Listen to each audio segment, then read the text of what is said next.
We're back. Kevin's Corner. It is a busy one here on this Monday, August 21st. I'm Kevin Bowen. Eddie Garrison is across the way. We are 8 days away from roster cuts, the only one here in this 2023 cycle. So on Friday's podcast, we'll recap, obviously, what happens with the Eagles and Colts on Thursday night. By the way, I think ABC locally is picking that up. Not Fox? I thought I saw ABC is going to pick that up. Amazon Prime game on Thursday. Well, that's good. At least people with DirecTV can watch it. I was going to say, I know there's some people out there with some Fox and CBS issues right now, so good news on that end.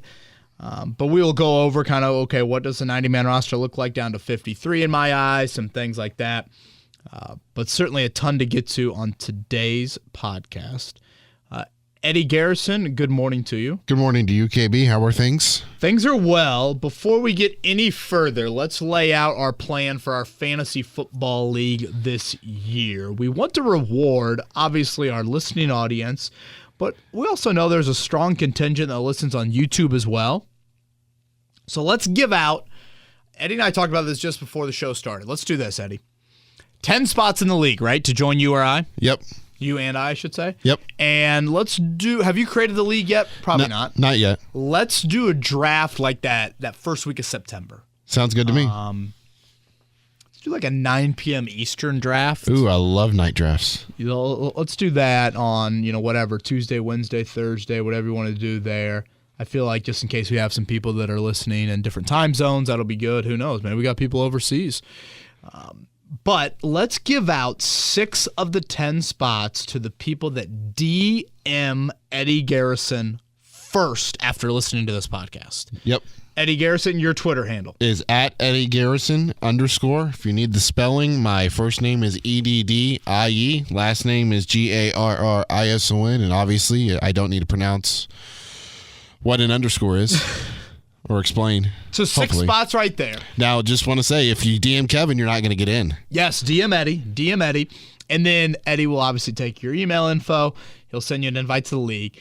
And then on YouTube, we don't really know a great way to connect with you on YouTube. So we're thinking the first 4 commenters on YouTube. You know what? Now that I think about this, I think I can copy the invite link and put it in the description of the YouTube chat. Or on the YouTube pod description. And that way the first 4 people that click on it and join it, they're in. See, we're planning this as we're doing the podcast. My only worry there is what if you don't have the 6 people from Twitter already in the league? Well, you'd be giving away too many YouTube. What I could do is, I know last year I got flooded on the first day, I waited a day to put up the pod. So I'll put the pod up on YouTube tomorrow. Ooh, I like the pod up right away. Because, again, we got about a 72-hour cycle with this pod. Now, let's get the podcast up right away. Let's list, if you are a YouTube commenter, you're going to need Twitter as well to join our fantasy league. Sorry about it. I know that's not necessarily everybody. Or Instagram. If you have an Instagram, I can do it that way as well. Okay, let's go Twitter or Instagram handle. Put that in the YouTube comments, and Eddie will contact you with an invite. Yep. Sounds good. So let's do 4 spots via YouTube, 6 spots via Twitter DMs. I hope that's not too confusing. Thank you to everybody that will join the league. We're looking forward to it. And don't forget about the pick'em either. I'll send that link out again. Only had, I think, 5 or 6 people join the first go around. Yeah, we still got a couple weeks to get a crew in there for the pick'em, as we are a little over 2 weeks away from the regular season opener. Eddie, let's start with the Jonathan Taylor, I guess, update. Update is probably the right way to put it. Again, as we record this on Monday morning, the latest is Jonathan Taylor is back with the team. He will travel to Philadelphia. My expectation is he will not practice this week. We'll see if that changes. A joint practice with the Eagles coming up tomorrow as we record this. The Jim Irsay comments from Saturday night, Eddie, I think in Jim Irsay 1 to 10 scale, that was one of the tamer I heard Irsay in regards to saying things that would frustrate either side of the operation. Mm-hmm. You could probably nitpick in the 2 minutes he talked about Taylor. And, he mentioned the CBA in there. Maybe that was a shot at hello, Taylor's agent. We've got leverage here.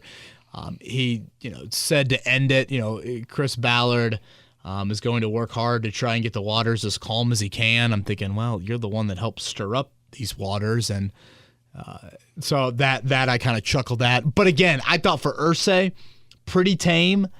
Eddie, I did find it interesting in those 2 minutes. Unless I missed something, I didn't hear anything about a contract extension. Did not either. I didn't hear anything about a future of Jonathan Taylor with the Colts past 2023. And I don't think I heard anything injury-wise either. I didn't either. So I do find that interesting. I don't really know what to make of it too much. Again, I still believe these sides are pretty darn dug in on things. I do think we're getting to a point, Eddie, really in the next 8 days, something has to happen. And by that, I mean this. Taylor's got to come off PUP and practice by, I would say, this weekend, assuming they practice like on Sunday. You play your final preseason game Thursday. Usually teams have kind of one practice before that 53-man roster cut, 1 to 2. So do you practice on Sunday or Monday? That's a question that I would have. And then, Eddie, a week from Tuesday, you have roster cuts. And the Colts have a decision to make with Jonathan Taylor then. Mm-hmm. He's currently on the physically unable to perform list. For those unfamiliar with how that works, you can keep guys on that PUP list to start the season. If you do that, Taylor would miss the first 4 games. And then after that, you've got a little window there. I forget how long the window is exactly, but you can either bring him onto the 53-man roster or leave him on injured reserve. You'd move him to injured reserve, I guess, for the rest of the season. So in 8 days, the Colts have to make a decision with Taylor, one way or the other. So that will be a definite deadline to watch a week from Tuesday. But again, I think I've said this for several weeks. This weekend is kind of another deadline that I'm watching of like, all right, 2 weeks out from the regular season, hello, if you're going to play week 1, you got to get out there.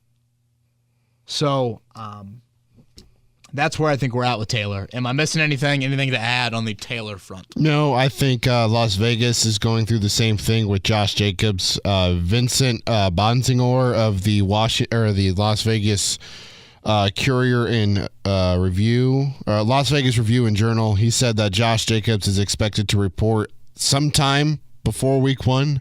When that is still to be announced, but he's expecting at least Jacobs to report before week 1, which means I think Jacobs has an understanding that he's not going to get what he wants. So he will play this season under that franchise tag? That's what it sounds like. 25 years old, Josh Jacobs. Again, I think he falls a little bit more with the Taylor. Somewhat similar situation. It's not exactly similar because Taylor still has 1 year left on his rookie deal, whereas Jacobs, again, is theoretically playing under the franchise tag. But from an age standpoint, in their prime standpoint, those two apply more than Dalvin Cook and Ezekiel Elliott for me. And we'll get into Dalvin Cook and Ezekiel a little bit later. I had a Twitter question about that. Cool. So in the meantime, let's transition to Anthony Richardson. Of course, he participates in those 2 joint practices with the ones after being announced as a starter. Shane Steichen said he gets about 70 reps in those 2 joint practices, leads to him and some of the other starters not starting in the second preseason game against Chicago on Saturday. So where would you like to start with all that? Him starting at first? Well, I will say this.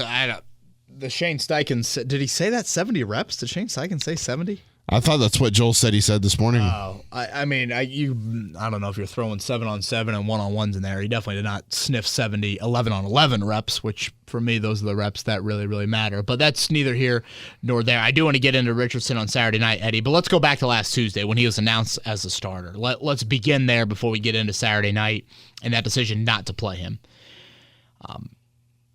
This is not the reason why I think he should play, but again, the old saying that you guys have heard me say on this podcast a lot, in the NFL, you can't be 3 things at once. You can't be bad, you can't be boring, and you can't be old at quarterback. Colts might be bad this year. They shouldn't be boring at quarterback, and they shouldn't be old. Well, they aren't old, I guess.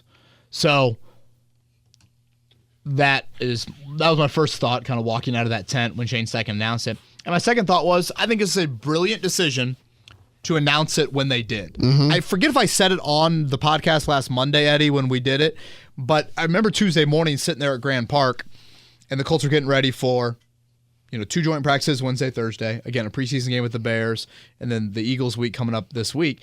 And I said, you know what? I think now is the time. Now is the time to commit to Richardson and give him a full month of starting work. not just him, but also the offense. And by that I mean this, Eddie. I think it's going to be an adjustment for the 10 guys around Anthony Richardson to get used to running an Anthony Richardson offense. Mm-hmm. Some of the younger guys that are used to that in college, they might be a little bit more accustomed to it. But for some of those veteran guys, I think it's going to take a bit of an adjustment because a Gardner Minshew offense looks different than an Anthony Richardson offense. Gardner Minshew offense looks more like the Matt Ryan offense or the Carson Wentz or the Phillip Rivers. But Richardson, you have a lot of run-pass option stuff. You have a lot of zone read stuff. And boy, we saw on Wednesday and then again on Thursday, we saw a penalty-filled night for both the offense, mainly the offense, I should say, on Wednesday and Thursday. And to me, that is an adjustment to practicing with him. Because again, the fundamentals, the techniques, what you're asked to do, it's different than what you're asked to do when your quarterback is just confined to the pocket and not running run-pass options and zone reads, and it's pretty much a 3 or 5 step drop, and boom, you get rid of it. So I think it's very beneficial now for the other 10 guys around Richardson to get used to that. I think it allows Richardson to lead. He doesn't feel like he's in competition anymore. Like he can kind of start to establish his footprint as like, this is my huddle, this is my offense, I can lead you guys. I think that's important as well. And also, Eddie, I think it's critical that when you think of the college offenses and play calling versus the NFL, in colleges, we're all used to it. These guys look over on the sidelines and the walk-ons are holding up a billboard that has, whatever, a piece of bacon, a Beyonce, Eminem, and Donald Trump on it. And you've got to decipher what that means for your offense. Yeah. And in the NFL, Jim Bob Cooter right now in practice, and Shane Steichen on game days, is in the ear of Anthony Richardson, and he calls in those plays. And then Anthony Richardson relays them to the other 10 guys in the huddle. That's different than what it is in college. So I think for all those reasons, it is important for him to get as many starting reps as possible before week 1. I know I said this when the schedule came out in May, but I think it helps out Anthony Richardson that for week 1, Jim Bob Cooter comes from Jacksonville. And that's who you play week 1. And that coaching staff is the same. So theoretically, he should have a little bit of insight into what he's going to see in that NFL debut of his. It helped out Gus Bradley in that defense, too. Yes, certainly. I get people that say, oh, he's not ready. Of course he's not ready. But you play him to see how ready he is, where he's not ready and needs development, and then where you need to support him moving forward. It's like becoming a parent. Nobody's ever ready to become a mom or a dad. You just have to do it. Look at you, Eddie Garrison. I could not agree with that statement more. Hell, I still don't know what I'm doing, but you just throw shit at the wall and see what works and hope that it works the next day, which, unfortunately, that's not usually the case. Expose Richardson's eyes. I mean, he needs to see what NFL windows look like, what NFL speeds look like. Obviously, the joint practices with the Bears, I thought it was beneficial for him to be out there, and it was a lot of checkdowns from him. It wasn't as much vertical stuff that he was doing in those first 10 practices. I think that is very beneficial at him. It's clear from the Colts, the word that they use most often, and Steichen specifically, but Ballard said this as well when he made his appearance on SiriusXM, the playmaking element. The Colts have had the single hitter before at quarterback. They've had the game manager. They've had the check down Charlies. They now feel like they need the home run hitter, the playmaker. And the Dane Brugler comment that I love that he said, you don't need a passer strictly, you need a creator. And that's what you're getting here. And yeah, I think I said this last week, but as a big Reds fan, I made the analogy to former masher of the baseball, Adam Dunn. Yep. Adam Dunn, Eddie, as you know, would have a lot of 1 for 4 days with the big 3 donkey strikeouts, and he'd hit one in the Ohio River. And oftentimes, one of those strikeouts, he'd probably throw his bat in about row 37. Yep. The goal with Richardson is to hit the home run, and then hopefully you don't have 3 strikeouts. Hopefully you have like a couple grounders, or the bat doesn't fly out of your hands. The bat flying out of his hands, that was the interception in Buffalo. Get away from that aspect to it. Make sure your outs are at least balls in play, whereas the strikeouts can be the turnovers to continue that analogy. And I'd say big picture with this, Eddie, and feel free to chime in on anything else Richardson related before we get into Saturday takeaways. The big picture point of this, and this is something you guys heard from me a lot in the spring leading into the draft, what you said on Tuesday when you made that announcement is you said, enough the revolving door. Yeah. Enough of it. You have to go back to 2015, 2016 for the last time you had week one starting quarterbacks as the same person. I mean, that is astonishing to think of a franchise having to go back nearly a decade for the same starting quarterback to start back-to-back seasons. Obviously, the goal is Richardson would be the starter in 2024 in week one. You know, if you would have started Minshew in week one this year, you still would have had that revolving door extending to 2024 and 2025. So that, I think, is another reason why this move continues to make sense. You have got to get your roster, your guys used to, this is how life is going to be at quarterback now moving forward. Yeah. Again, get your offensive guys used to that as much as you get Richardson used to being a part of what an NFL offense and what running an NFL show is all about there. So, again, a fan of the move playing him early, a fan of the move committing to him in the middle of August. All of those check necessary boxes for me. Did you notice any different changes in his demeanor, his attitude, his confidence, his swagger, energy level, or anything after he was named the starter? It's a good question. I mean, not like a whole lot. I did find it, he said the word that he was shocked when he heard the news. And I know that kind of blew up, and there were some people that were like, oh my gosh, shocked. Then I don't want that guy as my quarterback if he's shocked. And I asked him to clarify what he meant by shocked. He said more just like hearing those words out loud of like, you're our starter. And I mean, how is that not a pinch me moment for any 21-year-old? Yeah. For Bryce Young and C.J. Stroud, that should be kind of a pinch me moment. And again, it's a reminder to me of like there's a lot of genuine nature to this guy. Again, he has a quiet confidence about him. I think he also certainly is extremely committed to knowing the work that is needed for him to develop. But to your point, Eddie, I'm curious like how he evolves as that leader, how he evolves as like, this is now my show. I go back to when we had Reggie Wayne on and we played that clip for you guys. Remember what Reggie Wayne said to Andrew Luck when Luck walked in back in 2012? He goes, hey, man, you're obviously going to be our leader, but I'm not expecting you to be our leader right now. I'll lead the offense, and when you're ready, you come find me, and I will happily take the back seat. And Reggie said it was about week 11, week 12 that Luck finally came up to him and said, all right, man, I think I'm ready. And that's when he kind of took over. Now, obviously, Richardson doesn't have that presence on his offense right now, and he's kind of thrown a little bit more to that fire. But your quarterback's got to lead. Your quarterback's got to be the captain. That guy's got to go out there for coin toss moments, those sorts of things. Like, you want that guy breaking down your huddle more often than not. I think that's so critical, and it's important for Richardson to not feel like he's looking over his shoulder like, oh, wait, where's Minshew? You guys see it? Like, just that little awkwardness. Because where's Waldo? Because, Minshew has a leg up on so many people in that building because he's been with Shane Steichen. Mm-hmm. So, understandably, I mean, Gardner was critical in those spring periods to helping guys learn the offense, and obviously the offense, again, looks a little different with Richardson. So, again, I think it was very smart by Shane Steichen to do what he did when he did it.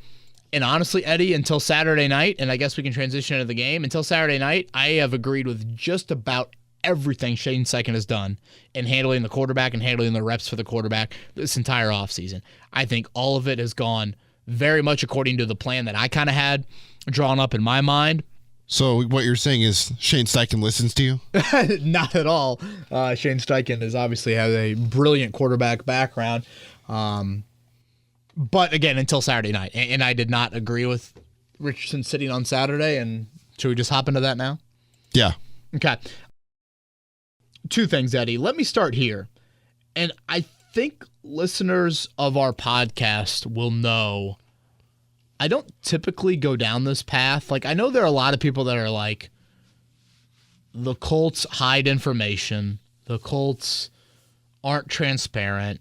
Blah, blah, blah. Like a lot of that. A lot of like conspiracy theory sort of comments. I'm not one of those people. I understand why some people feel that way, but I'm not one. But I will say that last week, I thought it was really shady and a bit disrespectful by how the Colts handled the lack of a Richardson announcement to their fan base. I agree with you. Shane Steichen announces on Tuesday that Richardson is the starter. I think he was asked in that press conference, will he play on Saturday?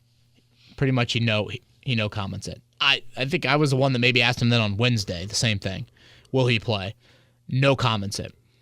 And then on Thursday, he was scheduled to meet the media. I mean, I went back and looked at the media schedule. I'm like, do I have this wrong? And all of a sudden, he doesn't talk after that final joint practice. Yeah. I found odd. Matt Eberflus did. That was when Eberflus announced Justin Fields would not be playing on Saturday. Eddie, you follow the NFL enough. I think you see around the league, teams almost always announce who their starting quarterback's going to be in a preseason game. Oh, yeah. And they usually tell you, how much to expect out of that guy. Clearly Steichen did it week 1 with Richardson and that Bills game.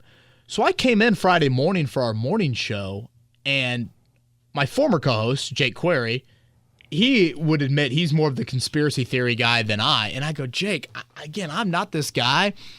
But I'm all of a sudden thinking to myself here, wait a minute. Shane Steichen, no comments Wednesday. He's not made available Thursday. There's no media availability till game time. I don't see the Colts announcing anything between now and the game, which they didn't. They never announced Richardson would not be starting or playing. I'm like, are they doing this just to get people to come to their lone home preseason game? Yep. That's how I felt.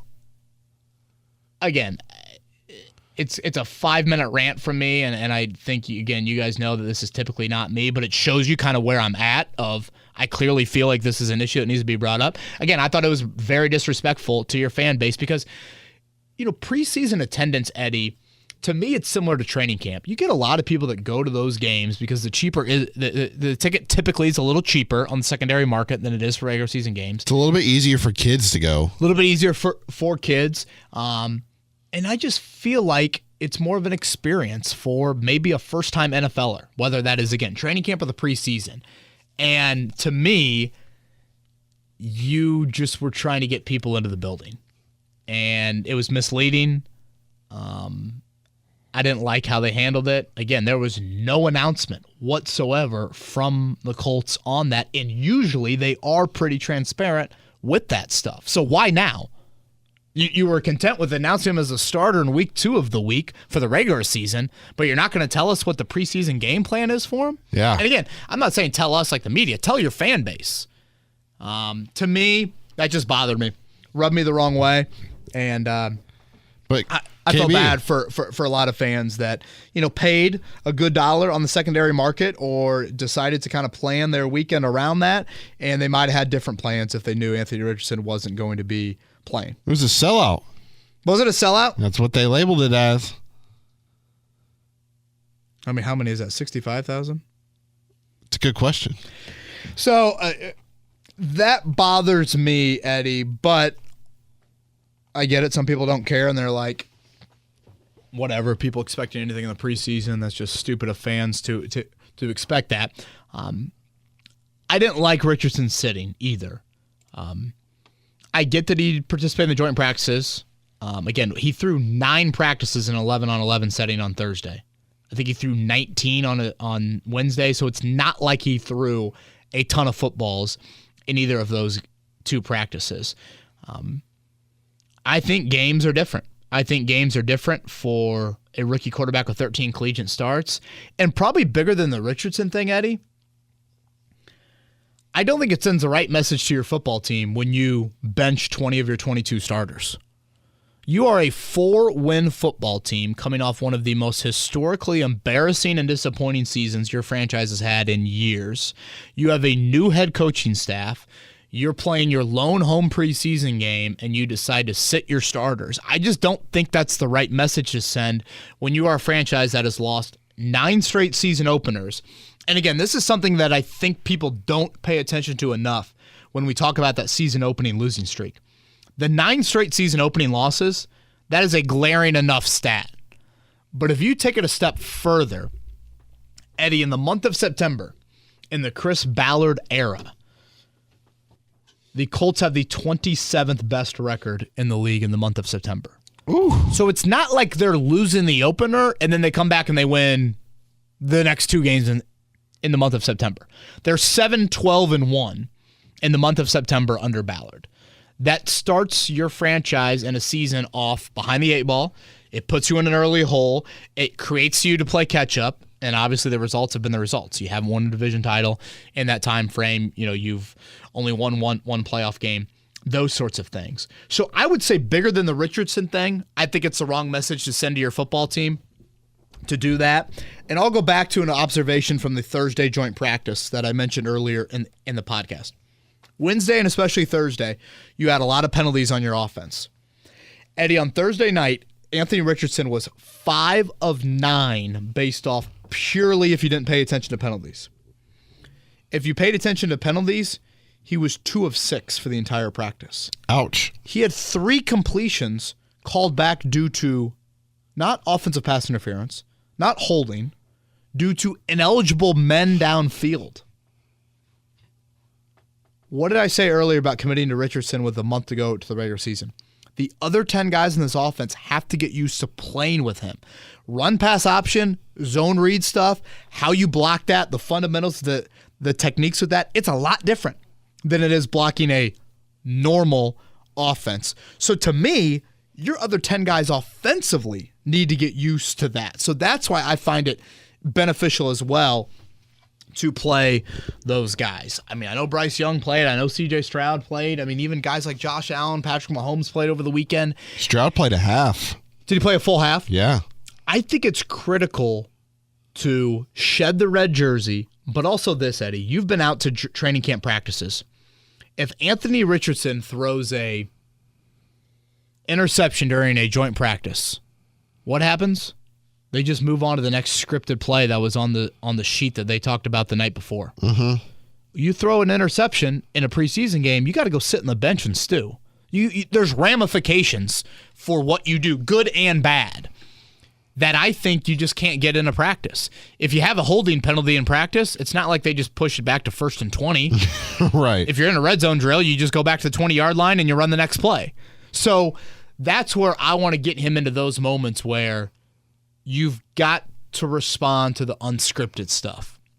And again, 13 starts in college, to me, is not a lot to get used to it.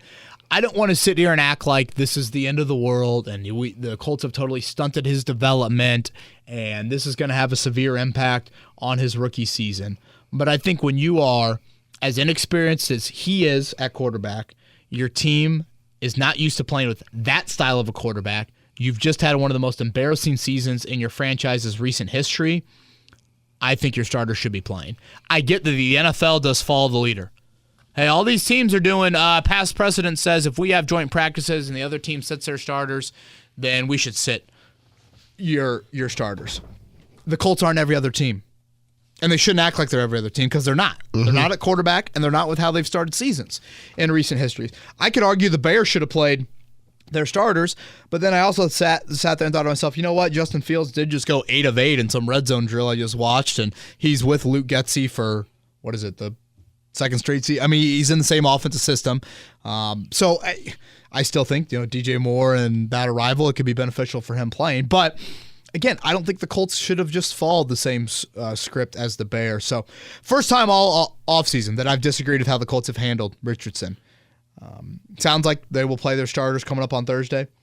But yeah, that one did not check the box for me. Overreacting, Eddie, what were your thoughts on Richardson not playing? I thought it was odd because you've been saying from day one since you drafted him that the one thing that he needs is experience, and the one area that he can get more experience in before week 1 when you plan on starting him is the preseason, and you don't put him out there for the preseason.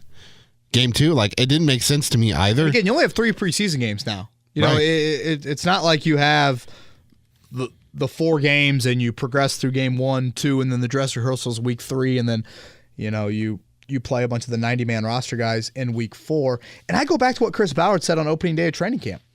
The games are going to mean more.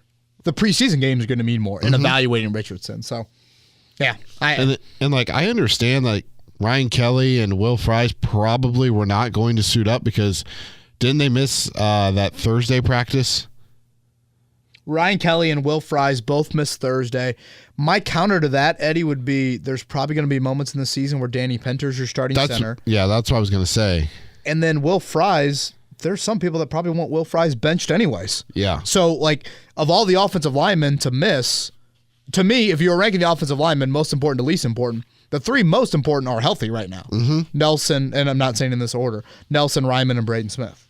So, again, that one didn't really add up to me. You know, Pittman and Pierce are healthy, and I did think, and do you got anything more to add on Richardson? No. I was going to transition to the game. I thought one of the most impressive things from the game on Saturday, Eddie, I thought your second unit offensive line blocked pretty well for Gardner Minshew. Yeah. And that allowed Minshew to be obviously very, very efficient. Let's go over some offensive guys that stood out to me. Minshew was 13 of 15 for 107 yards. Over to defense, yeah. So he's now 19 of 21 in the preseason. You go off of 6 of 6 in the opener. Offensive guys that stood out to me, Eddie. Josh Downs. Again, you're going to play Josh Downs, but not play Anthony Richardson. That one doesn't really totally add up to me. You could probably call Josh Downs a starter. I don't know, maybe technically Isaiah McKenzie will be a starter. He's obviously going to play a ton. The Colts only play 2 starters. We'll get to those 2 corners here in just a second. I thought Will Mallory had a couple grabs, and it might be just because I haven't seen – I mean, Will Mallory has probably practiced/played Eddie 6 times in the 20 times I've watched the Colts this offseason. So maybe I was like, oh, wow, there's 86. You know, he just kind of catches your eye like that of like, I forgot he was around. Yeah. He had a couple moments. Shout out to James Washington there in the fourth quarter. And DJ Montgomery? Yeah. So was that Montgomery wearing 34? Yes. I think. That Chris Lamone's playing both sides for a second there. James Washington, former second-round pick of the Steelers, was with Dallas last year. He has battled some injuries, bounced around to a couple teams since then. He has that 42-yard bomb from Ellinger that he hauls in down the sideline. Great ball by Ellinger. Was that one-handed? Was it? I couldn't tell. It was a hell of a grab. Yeah. Nonetheless. And just like he literally showed up, I think he showed up on Saturday. It's not like they practiced after he showed up or anything. Same for DJ. He showed up Saturday. He showed up after Washington, DJ I think. Montgomery in the same boat there. So I thought those guys stood out. Obviously, Ellinger did his usual August magic. He's just, he is entertaining to watch once you get in the fourth quarter of a preseason game. Defensively, Eddie, I continue to think Jalen Jones flashes. The 7th-round pick out of A&M. I like him. I really like his competitive spirit in practice. If I were building out a cornerback depth chart right now, I'd have Jalen Jones above Darius Rush and Juju Brents. And I know he got drafted much later than those guys. Darius Rush had a hip injury in that too, didn't he? He exited. I don't know if he injured when he got burned by Reese Fountain, but that was when I don't know. I say that in all seriousness. I don't know if he played after that. He didn't. He did not? No. So, yeah. I'd have to go back and double check. But, right now I'd have Jalen Jones above Rush and Brents on my depth chart. Again, the 2 corners the Colts started were the 2 starters, I should say, week 1 starters that I expect to start in week 1. I expect Dallas Flowers to be a starter no matter what, and I expect Darrell Baker Jr. to be a starter when they go to that nickel package and they throw a 3rd corner on the field. And it makes sense, Eddie, why those 2 guys played. Again, Baker's never played a defensive snap in the NFL in a regular season game. 2nd-year undrafted free agent, only played special teams last year. Flowers didn't make his NFL debut on defense until the final 4 games of last year. So even he is really, really inexperienced. Flowers, I think, was whistled for a DPI. I am curious, Eddie, like on the Flowers-Baker front, did them playing, is that still saying that like that position battle's open? Is 2.5 weeks enough time for a Jalen Jones, for I guess we can't say Rush because he's hurt, for a Juju Brents to try and push for playing time? Part of me says no, but I am curious about that. I asked Shane Steichen yesterday on our conference call with him. We know Chris has mentioned tight end and corner. What else stands out to you about going into these final week and 1 day of evaluation? And when you think about it, Eddie, I mean, you might only have 3, maybe 4 days of evaluation. You got joint practice tomorrow.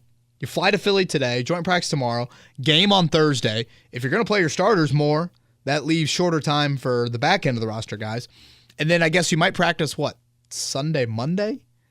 And then cut on Tuesday? I'm just spitballing out loud here.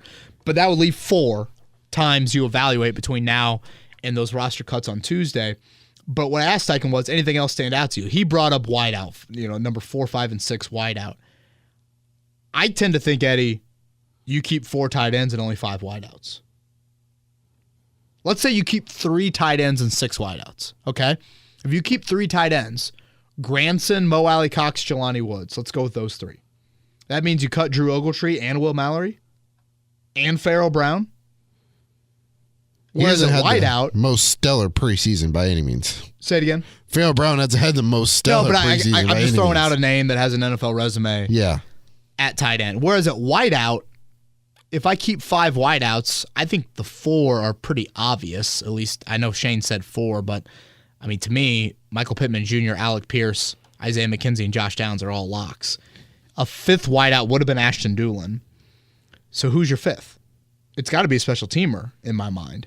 So Mike Strawn and special teams go together about as well as me and Mayo and Coffee. Like, I don't see Mike Strawn as a special teamer. And I don't know.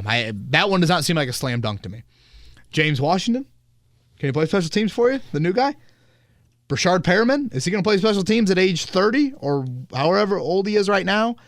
Juwan Winfrey was a guy that had a couple plays in the preseason. Did he catch a touchdown? He caught a touchdown from Minshew. So Amari Rodgers. Amari Rodgers? Are you too small with Rodgers? It almost seems like you'd find Strawn and Rodgers and you'd find the happy medium. Who's the 6'2" special teamer of this group? Ashton Doolin. Literally Doolin. And I'm glad you brought up Doolin, Eddie, because the loss of Doolin, he's not a top 20 guy on your roster, but he's a guy that makes you sleep better at night. And I could make the argument that Doolin might be 5th or 6th on your depth chart, but he's more like 3 on the depth chart behind Pittman and Pierce because he's those body types. He's not the slot like Downs and McKenzie. Does that make sense? Yes. Downs and McKenzie are your slots.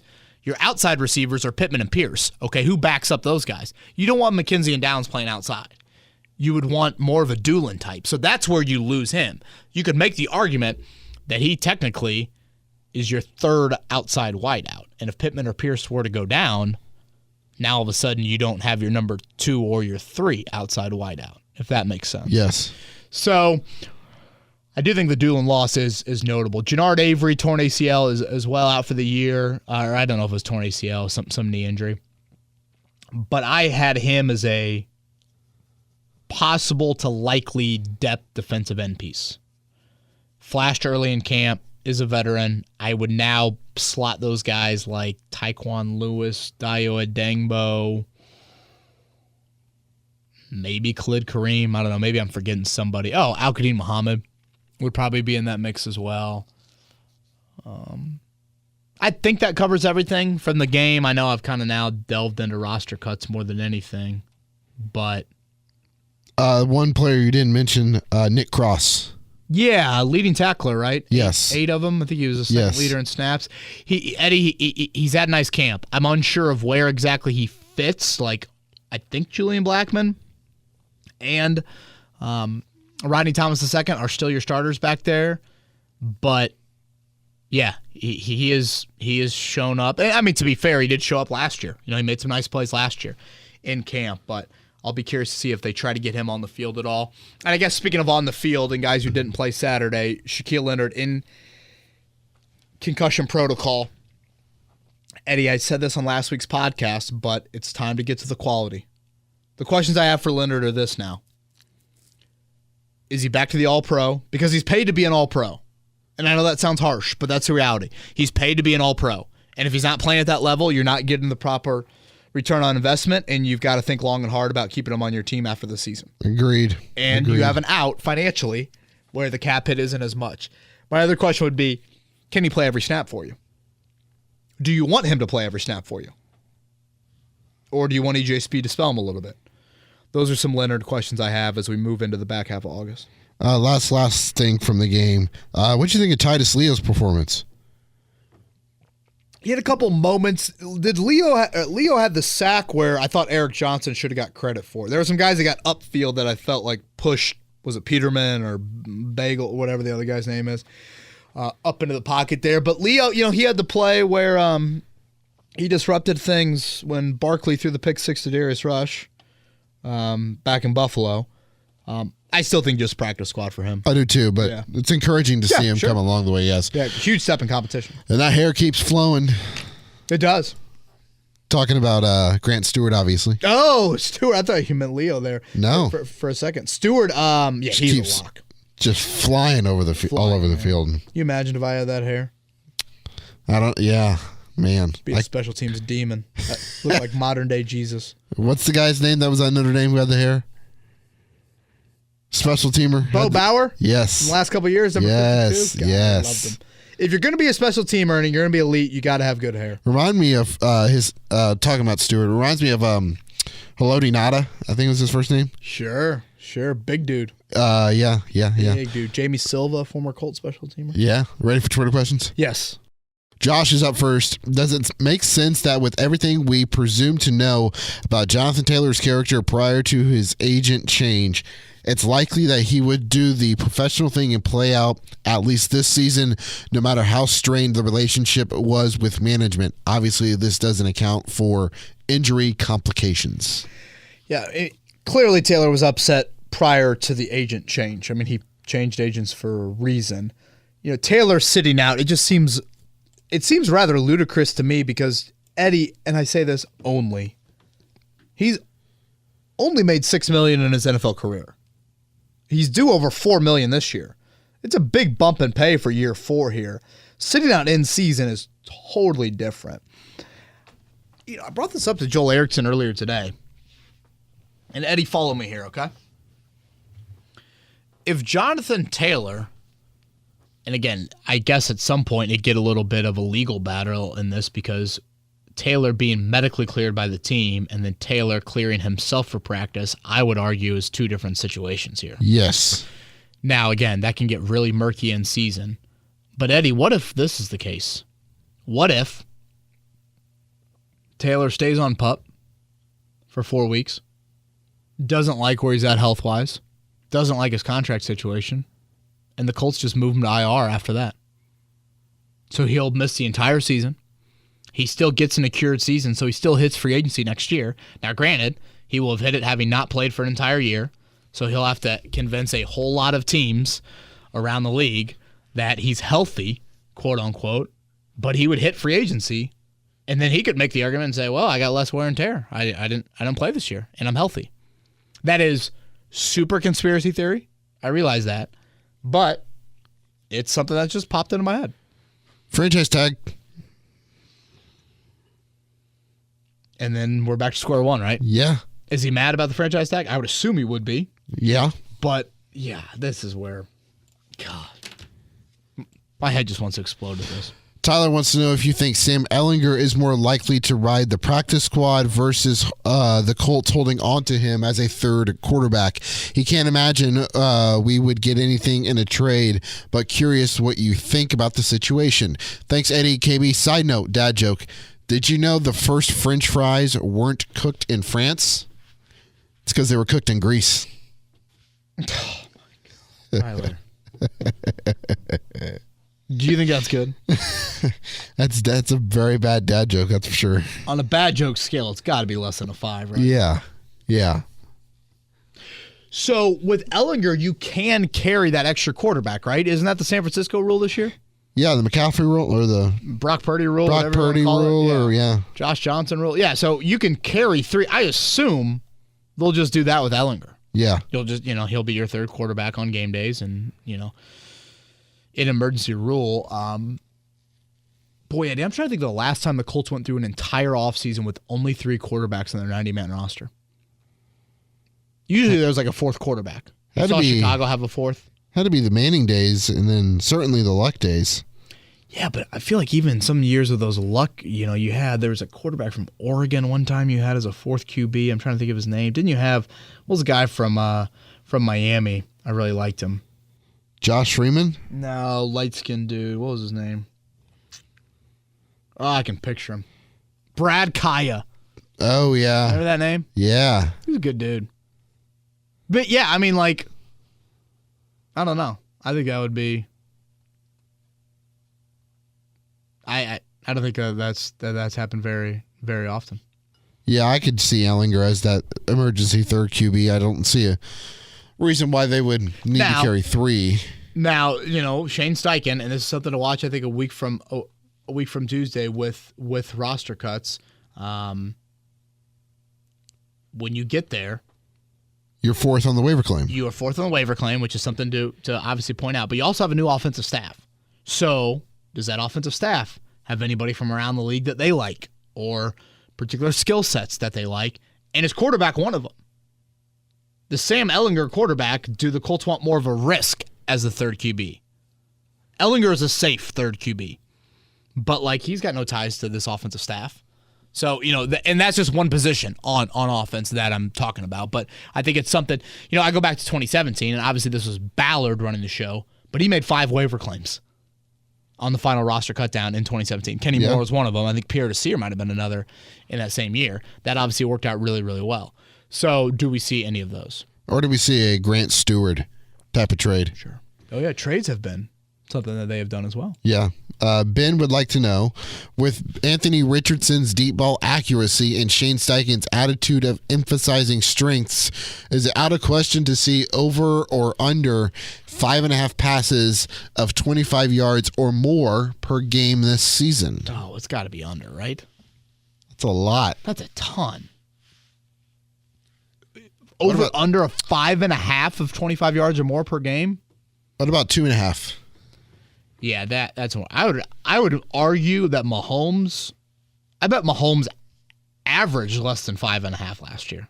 Hell, I bet he averaged 4, which is still a huge number. I mean, I would assume Mahomes was. I'm sure he was around that 5.5 when he had Tyreek Hill still, but better than but I don't know. That seems like a huge number. You said 2.5. Yeah, I mean, if you could take the over, that'd be huge. To me, Eddie, the big plays with Richardson, yes, that is a huge part, and I talked about it earlier.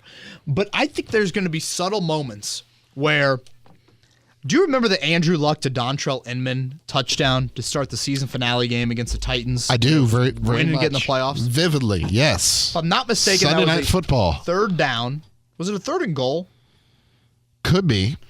3rd and goal, and Luck spins out of the pocket and turns his back to the play. So he's got pressure. He spins out of the pocket, rolls left, throws across his body to find Inman. In the box score, that goes down as a 3rd down conversion, and let's say it was a 3rd and goal from the 9. It goes down as a 9-yard completion. That will not show up on an explosive play sheet. It won't show up on, plays of 25 yards or more at the end of the year. But that is a big extension play. And it's a play that we'll point out on this podcast. But again, it won't show up on one of those that Tyler. Was it Tyler? Is that who asked that question? Yeah. Whoever it was. Ben. Who shout out to Ben Levers, my nephew, just turned 3 years old. I could see Ben Levers being a great fullback one day. 3rd and 1, give the ball to Ben Levers. There we go. All-Star 2.0? Will fullback still be around by the time Ben Levers is playing high school football? I don't know. All-Star 2.0? I love that. I need the horse collar, though. Yeah. Tom Lipinski, Notre Dame horse collar for him. Those are the plays with Richardson. The extension, the you just made a play that Matt Ryan can't make.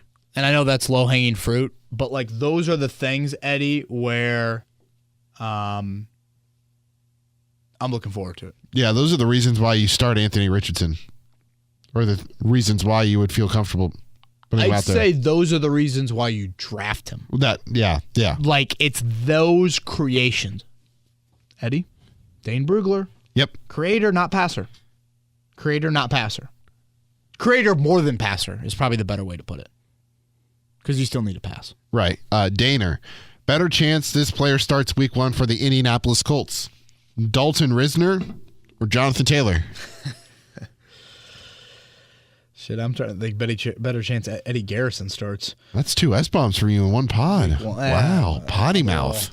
I got a lot here on my mind on this. First day of the new morning show, and Rosie Bowen tell you to put $1 in the swear jar every time. I do think I'm getting to the point with Rosie. She's 3 years and 2 months. I can't cuss in front of her anymore. Yeah. I got to kind of hide that. Not that I'm a huge cusser, but yeah, I got to kind of hide that. Yeah. By the way, any accidental swear words from the kids yet? Yeah. One time. Well, she said she wanted to name the fish Fat in class. They have a pet fish in their class. I'm like, where do you hear that? Why are you saying that? That's not funny. There was one time I thought she said the B word. I don't know. I don't think I'm allowed to say that. And I'm like, whoa, that had to come from your mom. That was my first thought. But I think it was just her under witch. the bus. I think it was just witch on that end. I always had problems with fire truck when I was a kid. Okay. So it'd be fire. Yeah. Yep. Yeah. I got you there. Boy. Yep.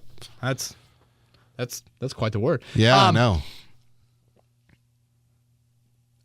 Right now, I think they're content at right guard. You know, I mean, again, I still... The only time Will Fries did not start a rep in camp, Eddie, it was because of injury. Mm-hmm. They never pulled him out. So. And who was the guy that came in for him? Arlington Hambright was the guy that started a little bit here. I mean, I think, was it Hambright right away? I'm trying to think if it was Pinter at first, but it might have been Hambright. I'm going to have Hambright on my 53-man roster. I think they kind of view him as a versatile backup, former 7th-round pick. Boy, it's a great... Well, to this question, I think it's definitely Taylor, but I don't feel confident about either. Right. I mean, is 2 weeks enough time? If he does not practice tomorrow, the first time he could practice is Saturday or Sunday, whenever the Colts practice again. Is 2 weeks enough time for a dude that is hypersensitive about his body and clearly frustrated with his contract? Last week, Rick Venturi went on the Colts pregame huddle for his annual hit that he does with JMV and Bill Brooks and Jeffrey Gorman, and he said that 2 weeks is enough time. He said 15 days out is typically when, from the first game, is when he would need to see Taylor out there to feel comfortable that he could play. I tend to agree, particularly with a position you can rotate a lot at, but I want to stress this. Jonathan Taylor's not every other guy. And I know a lot of NFL guys care about their body. Taylor takes it to another level. Hypersensitive. Now that Anthony Richardson has been named the starter, Nick wants to know, do you think the Colts have the right receivers paired with him? He feels like Michael Pittman Jr. can be best in the intermediate areas where UKB have mentioned that he struggles, he being Anthony Richardson. Can Alec Pierce be a true deep threat to pair with his big arm? Thanks. I think Pierce is... I think he can be a fine deep threat. I mean, obviously his deep threat ability also comes from his size as well and being 6'3". I mean, what did Pierce run at the combine? It was real close to 4'4", wasn't it? 4.40, that is. Yeah. I think it was like 4.41, 4.42. Now, having said that, which was slower than Richardson, right? Was Richardson 4.4 flat? Let me check that. I thought Pierce was 4.41. I'll check it. When you say, do I think the Colts have the right receivers to pair with him? You want a vertical passing game, but you got to round out the route tree. And to answer the question, no. They need more. And, I mean, Eddie, I'm going to say that for a while. You're always going to need more. And I really think they need more, especially right now. So those are some skill sets I like and, again, am intrigued by. And the thing about Pierce, if he's never going to fully pan out as a receiver, if he still continues to be every other game he's catching a 30-yarder or drawing a defensive pass interference penalty for 30 yards, that actually works. I mean, that's just me. Pierce ran a 4.41. The official for Anthony Richardson was 4.43. Gosh, that's humming. You know who's really fast on a football field? You? Justin Fields. Yeah. Boy, watch him on those joint practices, man. Yeah, he's got wheels. Daniel, I'm sure you got this asked a lot, but how do the Dalvin Cook and Ezekiel Elliott signings impact Jonathan Taylor? I have to think the Colts were happy with the numbers that came in. I don't see Taylor sitting during the regular season, but I think the holdout continues until week 1. Well, we're certainly there right now, Daniel. I don't know, Eddie. I don't know if the Zeke and Dalvin Cook stuff apply at all. I mean, both are, 28? Zeke's on a clear demise. Yeah. I mean, Dalvin Cook, he's got a shoulder issue and a domestic violence issue. I'm thinking, I don't. And the teams are different, too. I'd say especially the Jets. The Jets, I think, are viewing it as the cherry on top. We feel like we're all in. Rodgers is taking a little bit of a pay cut. We have this money to spend. I'll go back to what I said earlier. I think the Josh Jacobs one is the one to watch more. That's the one. Zeke and Cook had already reached second contracts. Jacobs has it. So that is the one that applies a little bit more. But, I mean, they are still dominoes, I guess. But, I mean, what did Jim Irsay say on Friday night or on Saturday night? Chris has got to calm some of the waters. Clearly, if Jim Irsay's saying that publicly, both sides are very far apart. Yeah. Very far apart. Yeah. When Jonathan Taylor was at practice on the PUP, was he still going to team meetings, asked Jimmy. Yes. Meaning, could he be learning the playbook and working with Shane Steichen? I don't worry about Jonathan Taylor physically, but it's a new playbook. Shout out from Tampa, Jimmy the intern. Jimmy the intern from Tampa, I love. Yes, he was. He was there. And by all accounts, he was in meetings and things like that. Now, I think physically, I would say, Jimmy, this is a new offense. I've stressed this many times on today's podcast. I mean, it's a new look. Taylor was not running a whole lot of RPO at Wisconsin, or having a dual threat quarterback. So it's a different QB. So I think you need to have some connections there, some practice time. So I do think that is an area that we shouldn't overlook that. 2 questions left. Big Bama, do you think some of Anthony Richardson's inconsistency with his accuracy is that his throwing motion is relied so much on his arm strength? Is that something Coach Steichen is working on him with as well, and not just his footwork? Well, I think honestly a lot of it is lower body. Richardson has mentioned getting the hips to move quicker, getting the feet to move faster. They don't want to touch that motion. And, Eddie, when you watch him throw, I like his I think he's a very natural thrower. Yes. Like Anthony Richardson, if he could field, I would think would be a great shortstop. That to me is, but he's talking about kind of speeding up his lower body. I think one thing with Richardson that's going to be so difficult this year, Eddie, 2, I guess.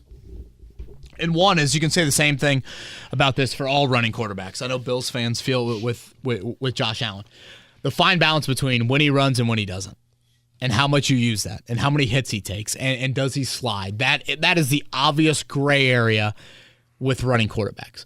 The other thing that's going to be very difficult with Richardson, and I'll go back to an 11-on-11 throw he had to Alec Pierce in the joint practice. Pierce was open. It was a little slant or an in route, and the ball went off of Pierce's hands. That is going to be a whole lot of gray area this year. The old saying of, if you get your hands on it, you have to catch it. I'm not one of those people that that's the end-all, be-all. I think there's more gray area to it, and I think there sure as hell better be gray area when it's Anthony Richardson's fastball humming. Oh, yeah. Because I've always said this about, that old saying, if you get your hands on it, you should catch it. Well, just because the 6'4" guy got his hands on it, does that mean the 5'9" guy wouldn't have got his hands on it? Yeah, that's true. Or the 42-inch vertical jump guy gets his hands on it, but the 36-inch vertical jump guy doesn't get his hands on it. To me, it's not just that black and white. There are, I'd say throughout camp, there were 10 balls that went off of pass catchers' hands like that. And picture the ball that Michael Pittman came down with in Buffalo. Remember when Pittman had to really jump pretty high in the air to bring that pass down to him? Again, that's the ball that it's like, if that's, McKenzie, he's not getting to that ball. And if that ball goes through Pittman's hands, do we just rip Pittman and call it a drop? I think it goes 50-50. I'm torn on that because it should have been caught, but at the same time, it should have been a better throw. I cannot stress enough how much that ball is humming coming out of Richardson's arm. And him finding the proper times to use that velocity is going to be huge. Kind of that was my stance on the Pierce ball in Buffalo, not the touchdown that he dropped on the pass interference call. He didn't get his. He dropped. I don't know if he dropped it or if it went off his hand, but it was a ball that he should have caught. He just let the contact get away too much from him, and he didn't catch it. But it didn't matter because he drew the pass interference. But last Twitter question comes from Terp. As a Colts fan, let me just interject. That is a great point that you make about that specific play to Pierce. Just out of your catch radius, it comes at you a little quicker. Yeah. It's going to be difficult. And part of this is I can hear people out there say, get used to it. This is your new quarterback. This is life. And again, these are all reasons why you commit to Richardson early, like they did, and you play him. Because the Gardner Minshew fastball is Greg Maddux compared to Aroldis Chapman. Yeah. Last Twitter question is from Terp. As a Colts fan living in Washington and WSU being my second favorite college team, that being Washington State University. Go Cougars. He says, go Buckeyes, baby. Are they the Cougars? They are the Cougars, but I'm assuming go Buckeyes, baby, meaning he's an Ohio State fan. Got it. After Anthony Richardson was named the starter, what do you think the likelihood of us seeing Gardner Minshew play in a Colts jersey is?